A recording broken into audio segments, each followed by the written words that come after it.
श्री अष्टलक्ष्मी स्तुतिः। रथमध्याम् अश्वपूर्वाम् गजनाद प्रबोधिनीम् साम्राज्यदायिनीं देवीं गजलक्ष्मीं नमाम्यहम्।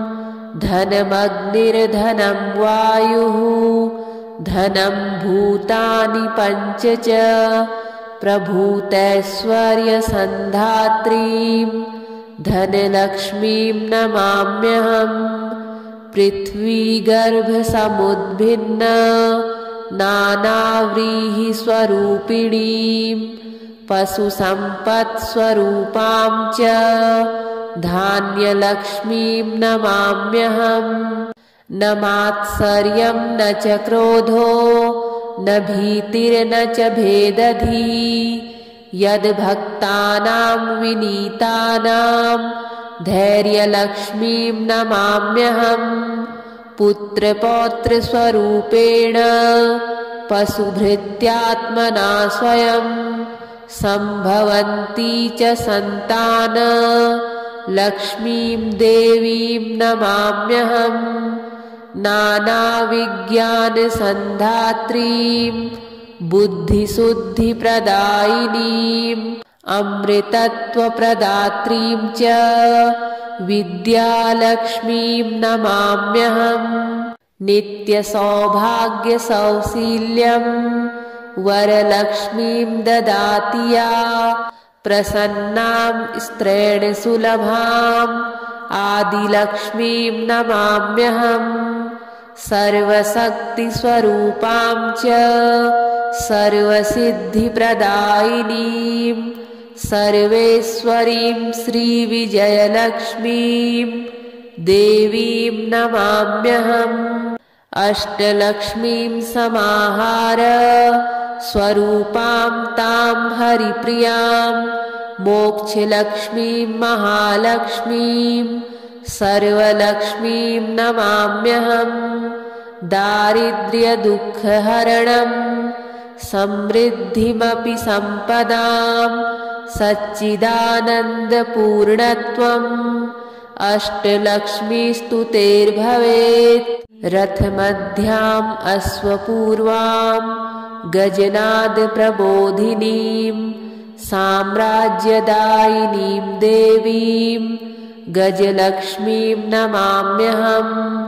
धनमग्निर्धनं वायुः धनं भूतानि पञ्च च प्रभूतैश्वर्यसन्धात्रीं धनलक्ष्मीं नमाम्यहम्। पृथ्वीगर्भसमुद्भिन्न नानाव्रीहिस्वरूपिणीं पशुसम्पत्स्वरूपां च धान्यलक्ष्मीं नमाम्यहम्। न मात्सर्यं न च क्रोधो न भीतिर्न च भेदधिः यद्भक्तानां विनीतानां धैर्यलक्ष्मीं नमाम्यहम्। पुत्रपौत्रस्वरूपेण पशुभृत्यात्मना स्वयं सम्भवन्ती च सन्तान लक्ष्मीं देवीं नमाम्यहम्। नानाविज्ञानसन्धात्रीं बुद्धिशुद्धिप्रदायिनीम् अमृतत्वप्रदात्रीं च विद्यालक्ष्मीं नमाम्यहम्। नित्यसौभाग्यसौशील्यं वरलक्ष्मीं ददाति या प्रसन्नां स्त्रेण सुलभाम् आदिलक्ष्मीं नमाम्यहम्। सर्वशक्तिस्वरूपां च सर्वसिद्धिप्रदायिनीं सर्वेश्वरीं श्रीविजयलक्ष्मीं देवीं नमाम्यहम्। अष्टलक्ष्मीं समाहार स्वरूपां तां हरिप्रियां मोक्षलक्ष्मीं महालक्ष्मीं सर्वलक्ष्मीं नमाम्यहम्। दारिद्र्यदुःखहरणं समृद्धिमपि सम्पदां सच्चिदानन्दपूर्णत्वम् अष्टलक्ष्मीस्तुतेर्भवेत्। रथमध्याम् अश्वपूर्वाम् गजनादप्रबोधिनीम् साम्राज्यदायिनीम् देवीम् गजलक्ष्मीम् नमाम्यहम्। धनमग्निर्धनं वायुः धनं भूतानि पञ्च च प्रभूतैश्वर्यसन्धात्रीम् धनलक्ष्मीम् नमाम्यहम्। पृथ्वीगर्भसमुद्भिन्न नानाव्रीहिस्वरूपिणीम् पशुसम्पत्स्वरूपां च धान्यलक्ष्मीम् नमाम्यहम्।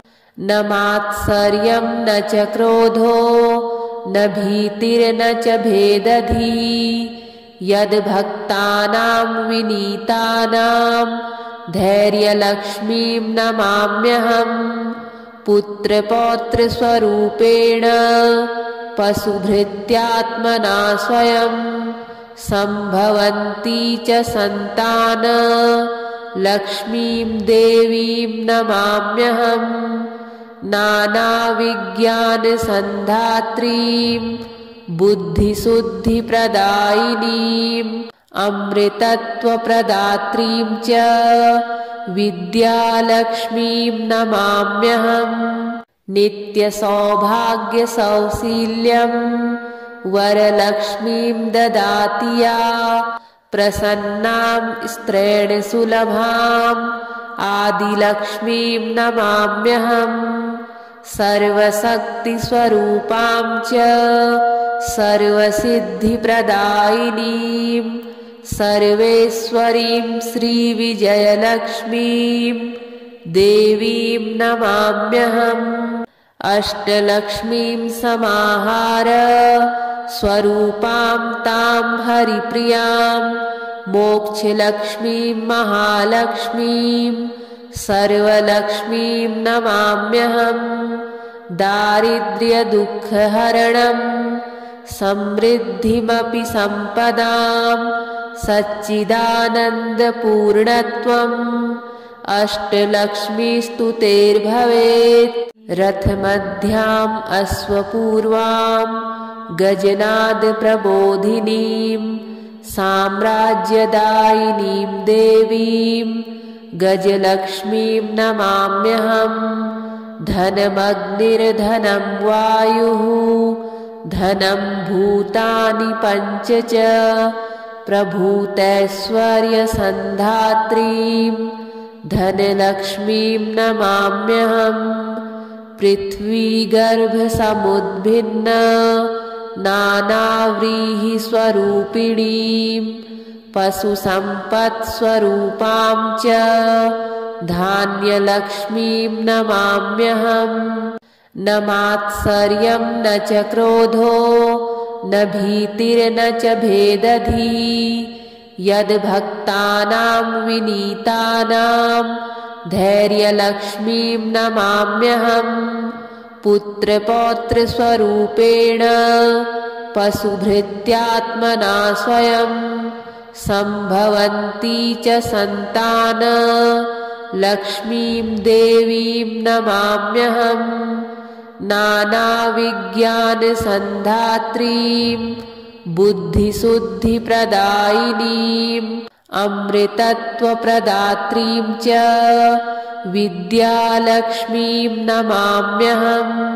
नित्यसौभाग्यसौशील्यं वरलक्ष्मीं ददाति या प्रसन्नां स्त्रेण सुलभाम् आदिलक्ष्मीं नमाम्यहम्।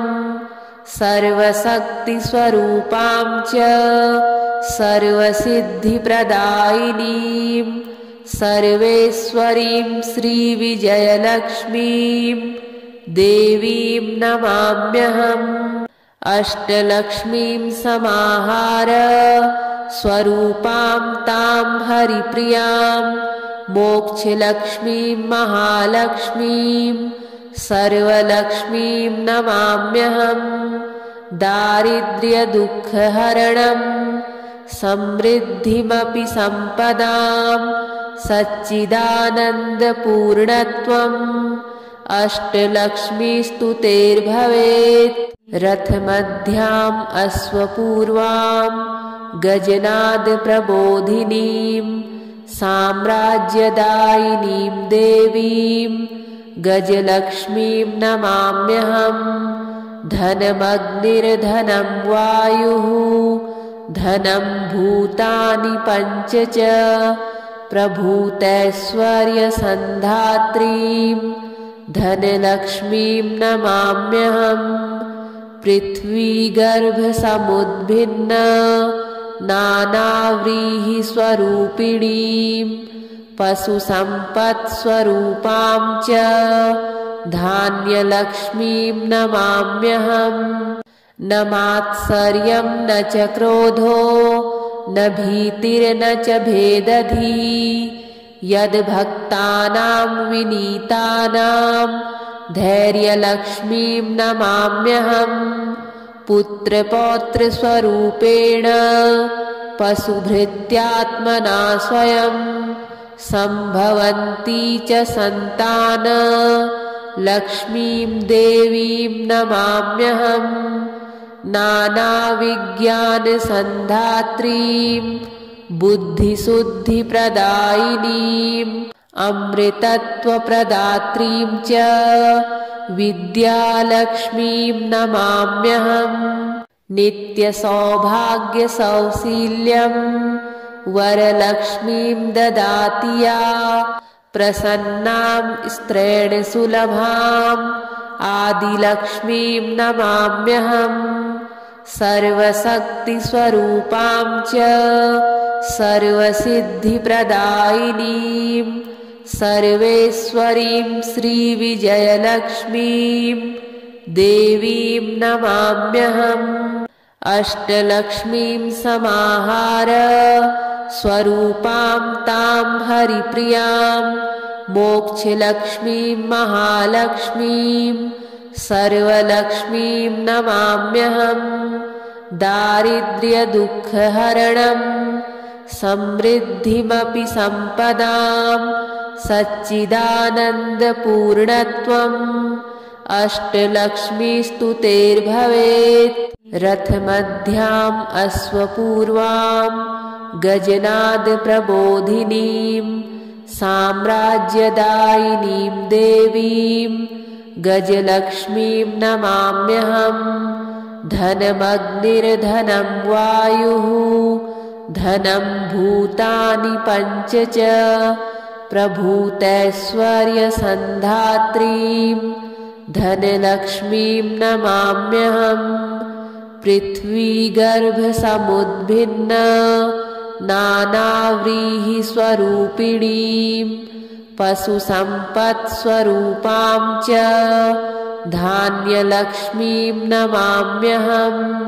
न मात्सर्यं न च क्रोधो न भीतिर्न च भेदधिः यद्भक्तानां विनीतानां धैर्यलक्ष्मीं नमाम्यहम्। पुत्रपौत्रस्वरूपेण पशुभृत्यात्मना स्वयं सम्भवन्ती च सन्तान लक्ष्मीं देवीं नमाम्यहम्। नानाविज्ञानसन्धात्रीं बुद्धिशुद्धिप्रदायिनीम् अमृतत्वप्रदात्रीं च विद्यालक्ष्मीं नमाम्यहम्।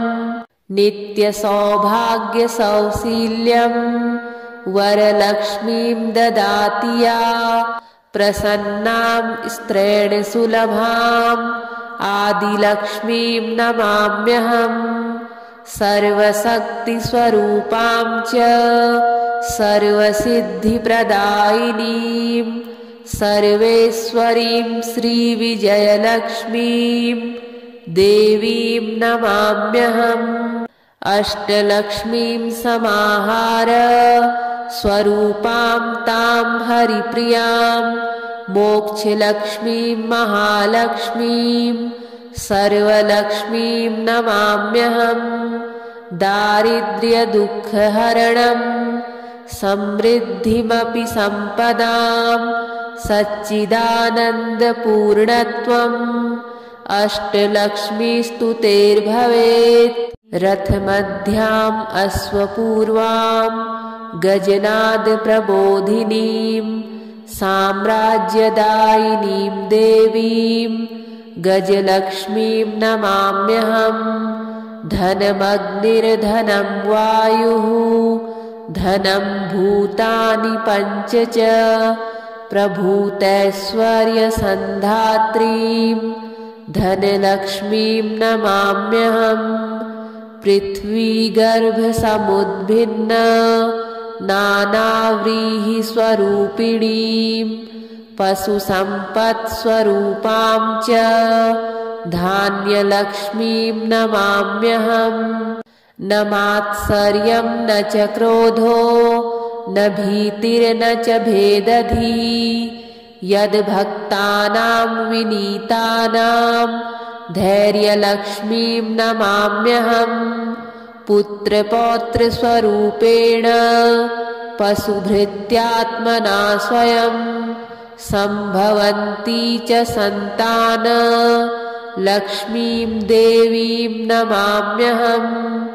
नानाविज्ञानसन्धात्रीं बुद्धिशुद्धिप्रदायिनीं अमृतत्वप्रदात्रीं च विद्यालक्ष्मीं नमाम्यहम्। नित्यसौभाग्यसौशील्यं वरलक्ष्मीं ददाति या प्रसन्नां स्त्रेण सुलभाम् आदिलक्ष्मीं नमाम्यहम्। सर्वशक्तिस्वरूपां च सर्वसिद्धिप्रदायिनीं सर्वेश्वरीं श्रीविजयलक्ष्मीं देवीं नमाम्यहम्। अष्टलक्ष्मीं समाहार स्वरूपां तां हरिप्रियां मोक्षलक्ष्मीं महालक्ष्मीं सर्वलक्ष्मीं नमाम्यहम्। दारिद्र्यदुःखहरणं समृद्धिमपि सम्पदां सच्चिदानन्दपूर्णत्वम् अष्टलक्ष्मीस्तुतेर्भवेत्। रथमध्याम् अश्वपूर्वां गजनादप्रबोधिनीं साम्राज्यदायिनीं देवीं गजलक्ष्मीं नमाम्यहम्। धनमग्निर्धनं वायुः धनं भूतानि पञ्च च प्रभूतैश्वर्यसन्धात्रीं धनलक्ष्मीं नमाम्यहम्। पृथ्वीगर्भसमुद्भिन्न नानाव्रीहिस्वरूपिणीं पशुसम्पत्स्वरूपां च धान्यलक्ष्मीं नमाम्यहम्। न मात्सर्यं न च क्रोधो न भीतिर्न च भेदधिः यद्भक्तानां विनीतानां धैर्यलक्ष्मीं नमाम्यहम्। पुत्रपौत्रस्वरूपेण पशुभृत्यात्मना स्वयं सम्भवन्ती च सन्तान लक्ष्मीं देवीं नमाम्यहम्। नानाविज्ञानसन्धात्रीं बुद्धिशुद्धिप्रदायिनीं अमृतत्वप्रदात्रीं च विद्यालक्ष्मीं नमाम्यहम्। नित्यसौभाग्यसौशील्यं वरलक्ष्मीं ददाति या प्रसन्नां स्त्रेण सुलभाम् आदिलक्ष्मीं नमाम्यहम्। सर्वशक्तिस्वरूपां च सर्वसिद्धिप्रदायिनीं सर्वेश्वरीं श्रीविजयलक्ष्मीं देवीं नमाम्यहम्। अष्टलक्ष्मीं समाहार स्वरूपां तां हरिप्रियां मोक्षलक्ष्मीं महालक्ष्मीं सर्वलक्ष्मीं नमाम्यहम्। दारिद्र्यदुःखहरणं समृद्धिमपि सम्पदां सच्चिदानन्दपूर्णत्वम् अष्टलक्ष्मीस्तुतेर्भवेत्। रथमध्याम् अश्वपूर्वां गजनादप्रबोधिनीं साम्राज्यदायिनीं देवीं गजलक्ष्मीं नमाम्यहम्। धनमग्निर्धनं वायुः धनं भूतानि पञ्च च प्रभूतैश्वर्यसन्धात्रीं धनलक्ष्मीं नमाम्यहम्। पृथ्वीगर्भसमुद्भिन्न नानाव्रीहिस्वरूपिणीं पशुसम्पत्स्वरूपां च धान्यलक्ष्मीं नमाम्यहम्। न मात्सर्यं न च क्रोधो न भीतिर्न च भेदधिः यद्भक्तानां विनीतानां धैर्यलक्ष्मीं नमाम्यहम्। पुत्रपौत्रस्वरूपेण पशुभृत्यात्मना स्वयं सम्भवन्ती च सन्तान लक्ष्मीं देवीं नमाम्यहम्। नानाविज्ञानसन्धात्रीं बुद्धिशुद्धिप्रदायिनीं अमृतत्वप्रदात्रीं च विद्यालक्ष्मीं नमाम्यहम्। नित्यसौभाग्यसौशील्यं वरलक्ष्मीं ददाति या प्रसन्नां स्त्रीणसुलभाम् आदिलक्ष्मीं नमाम्यहम्। सर्वशक्तिस्वरूपां च सर्वसिद्धिप्रदायिनीं सर्वेश्वरीं श्रीविजयलक्ष्मीं देवीं नमाम्यहम्। अष्टलक्ष्मीं समाहार स्वरूपां तां हरिप्रियां मोक्षलक्ष्मीं महालक्ष्मीं सर्वलक्ष्मीं नमाम्यहम्।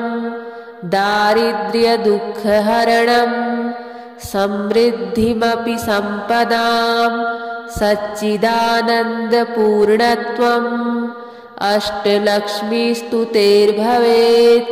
रथमध्याम् अश्वपूर्वां गजनादप्रबोधिनीं साम्राज्यदायिनीं देवीं गजलक्ष्मीं नमाम्यहम्। धनमग्निर्धनं वायुः धनं भूतानि पञ्च च प्रभूतैश्वर्यसन्धात्रीं धनलक्ष्मीं नमाम्यहम्। पृथ्वीगर्भसमुद्भिन्न नानाव्रीहिस्वरूपिणीं पशुसम्पत्स्वरूपां च धान्यलक्ष्मीं नमाम्यहम्। न मात्सर्यं न च क्रोधो न भीतिर्न च भेदधिः यद्भक्तानां विनीतानां धैर्यलक्ष्मीं नमाम्यहम्। पुत्रपौत्रस्वरूपेण पशुभृत्यात्मना स्वयं सम्भवन्ती च सन्तान लक्ष्मीं देवीं नमाम्यहम्। नानाविज्ञानसन्धात्रीं बुद्धिशुद्धिप्रदायिनीं अमृतत्वप्रदात्रीं च विद्यालक्ष्मीं नमाम्यहम्। नित्यसौभाग्यसौशील्यं वरलक्ष्मीं ददाति या प्रसन्नां स्त्रीणसुलभाम् आदिलक्ष्मीं नमाम्यहम्। सर्वशक्तिस्वरूपां च सर्वसिद्धिप्रदायिनीं सर्वेश्वरीं श्रीविजयलक्ष्मीं देवीं नमाम्यहम्। अष्टलक्ष्मीं समाहार स्वरूपां तां हरिप्रियां मोक्षलक्ष्मीं महालक्ष्मीं सर्वलक्ष्मीं नमाम्यहं। दारिद्र्यदुःखहरणं समृद्धिमपि सम्पदां सच्चिदानन्दपूर्णत्वम् अष्टलक्ष्मीस्तु तेर्भवेत्। रथमध्याम् अश्वपूर्वां गजनादप्रबोधिनीं साम्राज्यदायिनीं देवीं गजलक्ष्मीं नमाम्यहम्। धनमग्निर्धनं वायुः धनं भूतानि पञ्च च प्रभूतैश्वर्यसन्धात्रीं धनलक्ष्मीं नमाम्यहम्। पृथ्वीगर्भसमुद्भिन्न नानाव्रीहिस्वरूपिणीं पशुसम्पत्स्वरूपां च धान्यलक्ष्मीं नमाम्यहम्। न मात्सर्यं न च क्रोधो न भीतिर्न च भेदधिः यद्भक्तानां विनीतानां धैर्यलक्ष्मीं नमाम्यहम्। पुत्रपौत्रस्वरूपेण पशुभृत्यात्मना स्वयं सम्भवन्ती च सन्तान लक्ष्मीं देवीं नमाम्यहम्। नानाविज्ञानसन्धात्रीं बुद्धिशुद्धिप्रदायिनीं अमृतत्वप्रदात्रीं च विद्यालक्ष्मीं नमाम्यहम्। नित्यसौभाग्यसौशील्यं वरलक्ष्मीं ददाति या प्रसन्नां स्त्रेण सुलभाम् आदिलक्ष्मीं नमाम्यहम्। सर्वशक्तिस्वरूपां च सर्वसिद्धिप्रदायिनीं सर्वेश्वरीं श्रीविजयलक्ष्मीं देवीं नमाम्यहम्। अष्टलक्ष्मीं समाहार स्वरूपां तां हरिप्रियां मोक्षलक्ष्मीं महालक्ष्मीं सर्वलक्ष्मीं नमाम्यहम्।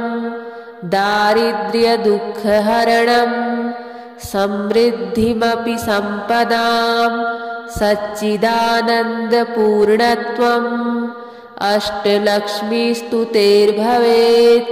रथमध्याम् अश्वपूर्वां गजनादप्रबोधिनीं साम्राज्यदायिनीं देवीं गजलक्ष्मीं नमाम्यहम्।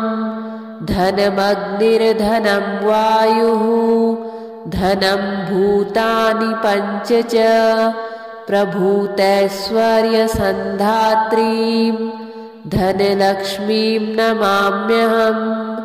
पृथ्वीगर्भसमुद्भिन्न नानाव्रीहिस्वरूपिणीं पशुसम्पत्स्वरूपां च धान्यलक्ष्मीं नमाम्यहम्। न मात्सर्यं न च क्रोधो न भीतिर्न च भेदधिः यद्भक्तानां विनीतानां धैर्यलक्ष्मीं नमाम्यहम्। पुत्रपौत्रस्वरूपेण पशुभृत्यात्मना स्वयं सम्भवन्ती च सन्तान लक्ष्मीं देवीं नमाम्यहम्। नानाविज्ञानसन्धात्रीं बुद्धिशुद्धिप्रदायिनीं अमृतत्वप्रदात्रीं च विद्यालक्ष्मीं नमाम्यहम्। नित्यसौभाग्यसौशील्यं वरलक्ष्मीं ददाति या प्रसन्नां स्त्रेण सुलभाम् आदिलक्ष्मीं नमाम्यहम्। सर्वशक्तिस्वरूपां च सर्वसिद्धिप्रदायिनीं सर्वेश्वरीं श्रीविजयलक्ष्मीं देवीं नमाम्यहम्। अष्टलक्ष्मीं समाहार स्वरूपां तां हरिप्रियां मोक्षलक्ष्मीं महालक्ष्मीं सर्वलक्ष्मीं नमाम्यहम्। दारिद्र्यदुःखहरणं समृद्धिमपि सम्पदां सच्चिदानन्दपूर्णत्वम् अष्टलक्ष्मीस्तु तेर्भवेत्। रथमध्याम् अश्वपूर्वां गजनादप्रबोधिनीं साम्राज्यदायिनीं देवीं गजलक्ष्मीं नमाम्यहम्। धनमग्निर्धनं वायुः धनं भूतानि पञ्च च प्रभूतैश्वर्यसन्धात्रीं धनलक्ष्मीं नमाम्यहम्। पृथ्वीगर्भसमुद्भिन्न नानाव्रीहिस्वरूपिणीं पशुसम्पत्स्वरूपां च धान्यलक्ष्मीं नमाम्यहम्। न मात्सर्यं न च क्रोधो न भीतिर्न च भेदधिः यद्भक्तानां विनीतानां धैर्यलक्ष्मीं नमाम्यहम्। पुत्रपौत्रस्वरूपेण पशुभृत्यात्मना स्वयं सम्भवन्ती च सन्तान लक्ष्मीं देवीं नमाम्यहम्। नानाविज्ञानसन्धात्रीं बुद्धिशुद्धिप्रदायिनीं अमृतत्वप्रदात्रीं च विद्यालक्ष्मीं नमाम्यहम्। नित्यसौभाग्यसौशील्यं वरलक्ष्मीं ददाति या प्रसन्नां स्त्रेण सुलभाम् आदिलक्ष्मीं नमाम्यहम्। सर्वशक्तिस्वरूपां च सर्वसिद्धिप्रदायिनीं सर्वेश्वरीं श्रीविजयलक्ष्मीं देवीं नमाम्यहम्। अष्टलक्ष्मीं समाहार स्वरूपां तां हरिप्रियां मोक्षलक्ष्मीं महालक्ष्मीं सर्वलक्ष्मीं नमाम्यहम्। दारिद्र्यदुःखहरणं समृद्धिमपि सम्पदां सच्चिदानन्दपूर्णत्वम् अष्टलक्ष्मीस्तु तेर्भवेत्। रथमध्याम् अश्वपूर्वां गजनादप्रबोधिनीं साम्राज्यदायिनीं देवीं गजलक्ष्मीं नमाम्यहम्। धनमग्निर्धनं वायुः धनं भूतानि पञ्च च प्रभूतैश्वर्यसन्धात्रीं धनलक्ष्मीं नमाम्यहम्। पृथ्वीगर्भसमुद्भिन्न नानाव्रीहिस्वरूपिणीं पशुसम्पत्स्वरूपां च धान्यलक्ष्मीं नमाम्यहम्। न मात्सर्यं न च क्रोधो न भीतिर्न च भेदधिः यद्भक्तानां विनीतानां धैर्यलक्ष्मीं नमाम्यहम्। पुत्रपौत्रस्वरूपेण पशुभृत्यात्मना स्वयं सम्भवन्ती च सन्तान लक्ष्मीं देवीं नमाम्यहम्। नानाविज्ञानसन्धात्रीं बुद्धिशुद्धिप्रदायिनीं अमृतत्वप्रदात्रीं च विद्यालक्ष्मीं नमाम्यहम्। नित्यसौभाग्यसौशील्यं वरलक्ष्मीं ददाति या प्रसन्नां स्त्रेण सुलभाम् आदिलक्ष्मीं नमाम्यहम्। सर्वशक्तिस्वरूपां च सर्वसिद्धिप्रदायिनीं सर्वेश्वरीं श्रीविजयलक्ष्मीं देवीं नमाम्यहम्। अष्टलक्ष्मीं समाहार स्वरूपां तां हरिप्रियां मोक्षलक्ष्मीं महालक्ष्मीं सर्वलक्ष्मीं नमाम्यहम्। दारिद्र्यदुःखहरणं समृद्धिमपि सम्पदां सच्चिदानन्दपूर्णत्वम् अष्टलक्ष्मीस्तुतेर्भवेत्। रथमध्याम् अश्वपूर्वां गजनादप्रबोधिनीं साम्राज्यदायिनीं देवीं गजलक्ष्मीं नमाम्यहम्। धनमग्निर्धनं वायुः धनं भूतानि पञ्च च प्रभूतैश्वर्यसन्धात्रीं धनलक्ष्मीं नमाम्यहम्। पृथ्वीगर्भसमुद्भिन्न नानाव्रीहिस्वरूपिणीं पशुसम्पत्स्वरूपां च धान्यलक्ष्मीं नमाम्यहम्। न मात्सर्यं न च क्रोधो न भीतिर्न च भेदधिः यद्भक्तानां विनीतानां धैर्यलक्ष्मीं नमाम्यहम्। पुत्रपौत्रस्वरूपेण पशुभृत्यात्मना स्वयं सम्भवन्ती च सन्तान लक्ष्मीं देवीं नमाम्यहम्।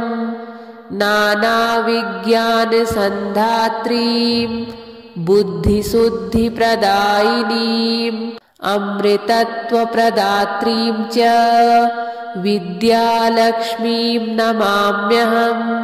नित्यसौभाग्यसौशील्यं वरलक्ष्मीं ददाति या प्रसन्नां स्त्रेण सुलभाम् आदिलक्ष्मीं नमाम्यहम्। सर्वशक्तिस्वरूपां च सर्वसिद्धिप्रदायिनीं सर्वेश्वरीं श्रीविजयलक्ष्मीं देवीं नमाम्यहम्। अष्टलक्ष्मीं समाहार स्वरूपां तां हरिप्रियां मोक्षलक्ष्मीं महालक्ष्मीं सर्वलक्ष्मीं नमाम्यहम्। दारिद्र्यदुःखहरणं समृद्धिमपि सम्पदां सच्चिदानन्दपूर्णत्वम् अष्टलक्ष्मीस्तुतेर्भवेत्। रथमध्याम् अश्वपूर्वां गजनादप्रबोधिनीं साम्राज्यदायिनीं देवीं गजलक्ष्मीं नमाम्यहम्। धनमग्निर्धनं वायुः धनं भूतानि पञ्च च प्रभूतैश्वर्यसन्धात्रीं धनलक्ष्मीं नमाम्यहम्। पृथ्वीगर्भसमुद्भिन्न नानाव्रीहिस्वरूपिणीं पशुसम्पत्स्वरूपां च धान्यलक्ष्मीं नमाम्यहम्। न मात्सर्यं न च क्रोधो न भीतिर्न च भेदधिः यद्भक्तानां विनीतानां धैर्यलक्ष्मीं नमाम्यहम्। पुत्रपौत्रस्वरूपेण पशुभृत्यात्मना स्वयं सम्भवन्ती च सन्तान लक्ष्मीं देवीं नमाम्यहम्। नानाविज्ञानसन्धात्रीं बुद्धिशुद्धिप्रदायिनीं अमृतत्वप्रदात्रीं च विद्यालक्ष्मीं नमाम्यहम्। नित्यसौभाग्यसौशील्यं वरलक्ष्मीं ददाति या प्रसन्नां स्त्रेण सुलभाम् आदिलक्ष्मीं नमाम्यहम्। सर्वशक्तिस्वरूपां च सर्वसिद्धिप्रदायिनीं सर्वेश्वरीं श्रीविजयलक्ष्मीं देवीं नमाम्यहम्। अष्टलक्ष्मीं समाहार स्वरूपां तां हरिप्रियां मोक्षलक्ष्मीं महालक्ष्मीं सर्वलक्ष्मीं नमाम्यहम्। दारिद्र्यदुःखहरणं समृद्धिमपि सम्पदां सच्चिदानन्दपूर्णत्वम् अष्टलक्ष्मीस्तुतेर्भवेत्। रथमध्याम् अश्वपूर्वां गजनादप्रबोधिनीं साम्राज्यदायिनीं देवीं गजलक्ष्मीं नमाम्यहम्। धनमग्निर्धनं वायुः धनं भूतानि पञ्च च प्रभूतैश्वर्यसन्धात्रीं धनलक्ष्मीं नमाम्यहम्। पृथ्वीगर्भसमुद्भिन्न नानाव्रीहिस्वरूपिणीं पशुसम्पत्स्वरूपां च धान्यलक्ष्मीं नमाम्यहम्। न मात्सर्यं न च क्रोधो न भीतिर्न च भेदधिः यद्भक्तानां विनीतानां धैर्यलक्ष्मीं नमाम्यहम्। पुत्रपौत्रस्वरूपेण पशुभृत्यात्मना स्वयं सम्भवन्ती च सन्तान लक्ष्मीं देवीं नमाम्यहम्। नानाविज्ञानसन्धात्रीं बुद्धिशुद्धिप्रदायिनीं अमृतत्वप्रदात्रीं च विद्यालक्ष्मीं नमाम्यहम्। नित्यसौभाग्यसौशील्यं वरलक्ष्मीं ददाति या प्रसन्नां स्त्रेण सुलभाम् आदिलक्ष्मीं नमाम्यहम्। सर्वशक्तिस्वरूपां च सर्वसिद्धिप्रदायिनीं सर्वेश्वरीं श्रीविजयलक्ष्मीं देवीं नमाम्यहम्। अष्टलक्ष्मीं समाहार स्वरूपां तां हरिप्रियां मोक्षलक्ष्मीं महालक्ष्मीं सर्वलक्ष्मीं नमाम्यहम्। दारिद्र्यदुःखहरणं समृद्धिमपि सम्पदां सच्चिदानन्दपूर्णत्वम् अष्टलक्ष्मीस्तुतेर्भवेत्। रथमध्याम् अश्वपूर्वां गजनादप्रबोधिनीं साम्राज्यदायिनीं देवीं गजलक्ष्मीं नमाम्यहम्। धनमग्निर्धनं वायुः धनं भूतानि पञ्च च प्रभूतैश्वर्यसन्धात्रीं धनलक्ष्मीं नमाम्यहम्।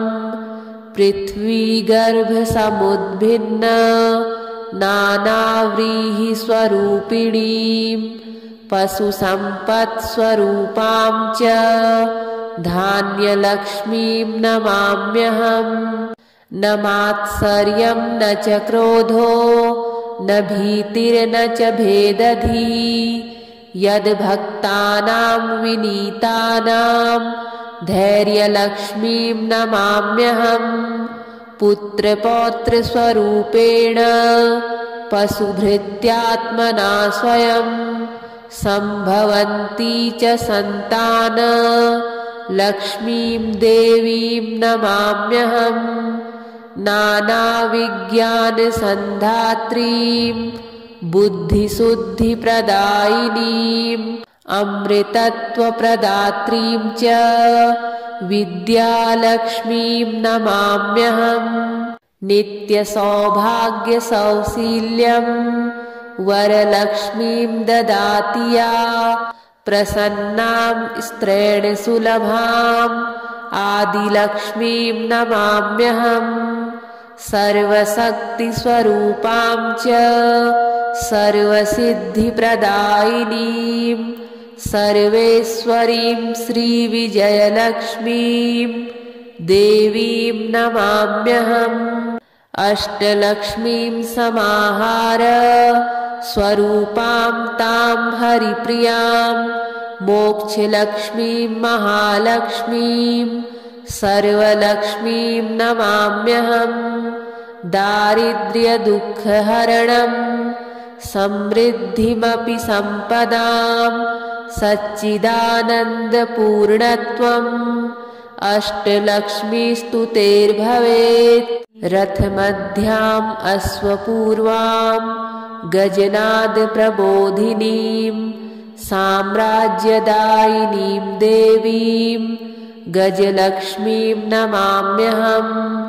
धनमग्निर्धनं वायुः धनं भूतानि पञ्च च प्रभूतैश्वर्यसन्धात्रीं धनलक्ष्मीं नमाम्यहम्।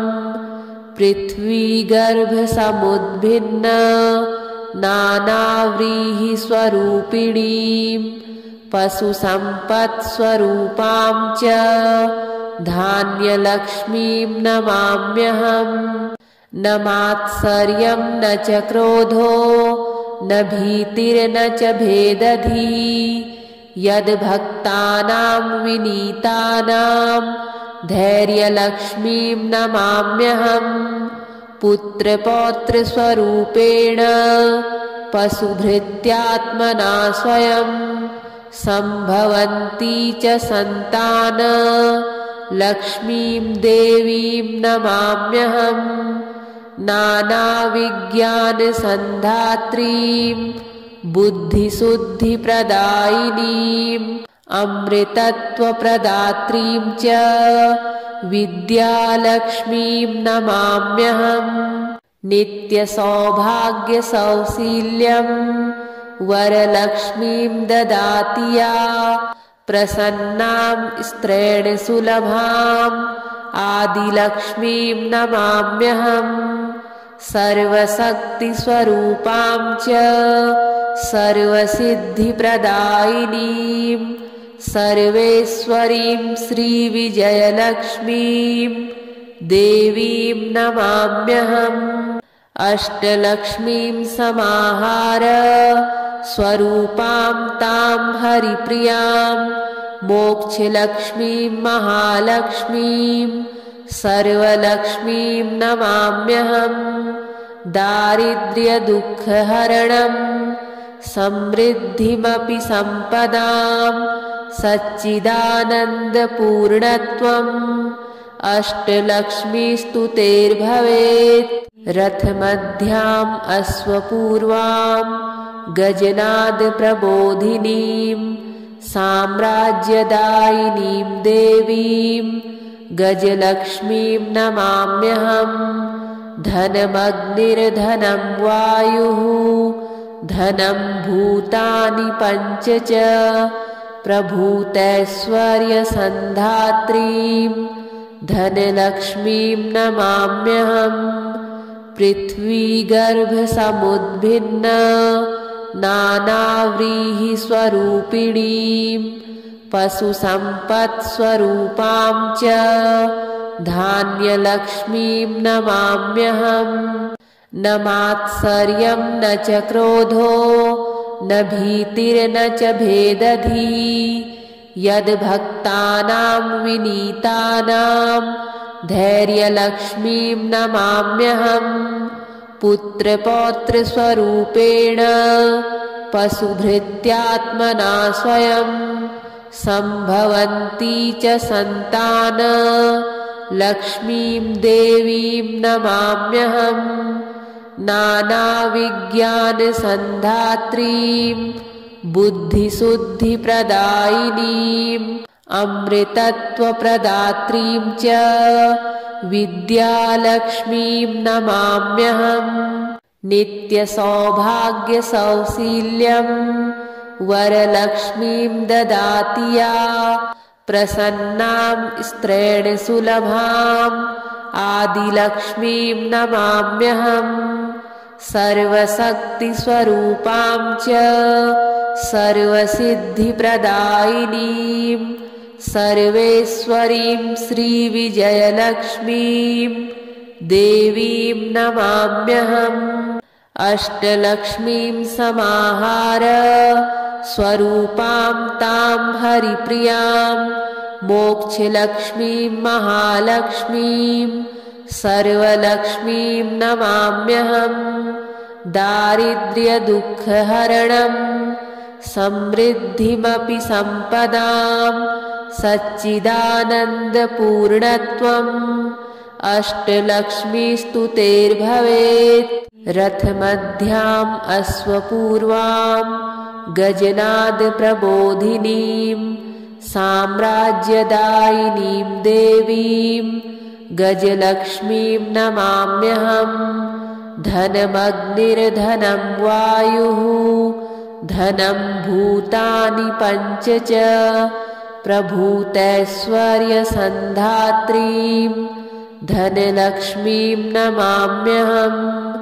पृथ्वीगर्भसमुद्भिन्न नानाव्रीहिस्वरूपिणीं पशुसम्पत्स्वरूपां च धान्यलक्ष्मीं नमाम्यहम्।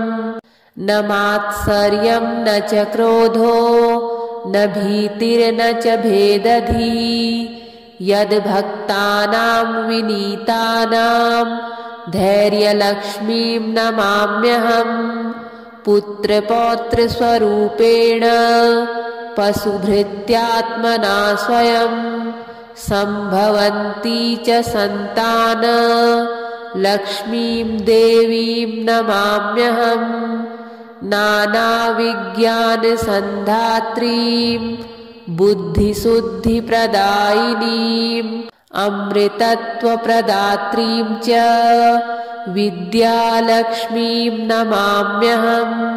नित्यसौभाग्यसौशील्यं वरलक्ष्मीं ददाति या प्रसन्नां स्त्रेण सुलभाम् आदिलक्ष्मीं नमाम्यहम्।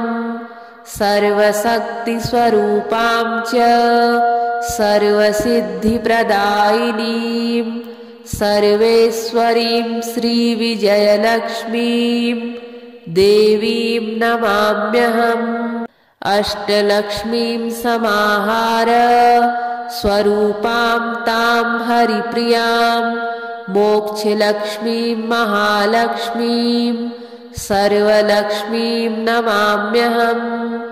दारिद्र्यदुःखहरणं समृद्धिमपि सम्पदां सच्चिदानन्दपूर्णत्वम् अष्टलक्ष्मीस्तुतेर्भवेत्।